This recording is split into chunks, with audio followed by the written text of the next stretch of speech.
de réussite. J'étais il y a quelques jours à Saint-Nazaire, où il y a une entreprise, grâce à cette alliance entre Alstom et General Electric, qui va construire, dans le cadre de la transition énergétique, c'est pour nous une priorité essentielle, les éoliennes de demain sur la mer. Donc tous les jours, il y a des réussites. Quel est le choix que les Français font? Celui de l'avenir, celui de l'espoir ou la régression? Et elle est là, ma tâche, auprès du président de la République, faire en sorte que demain, les Français aient davantage confiance. Quelques questions d'actualité.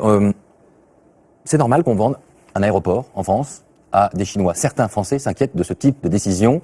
Finalement, dans la loi Macron, il y a d'autres aéroports, Lyon, Nice, qui pourraient être vendus.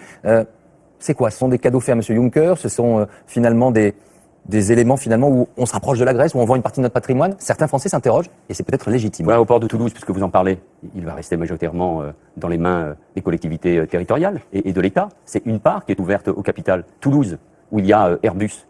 La Chine représente 20% des commandes pour Airbus. J'irai moi-même à la fin du mois de janvier avec des chefs d'entreprise, des PME, des PMI aussi en Chine, qui est un pays, un marché qui s'ouvre. Nous avons le droit de vendre des Airbus, d'investir en Chine, et les Chinois ne pourraient pas investir chez nous. Mais dans quel monde sommes-nous?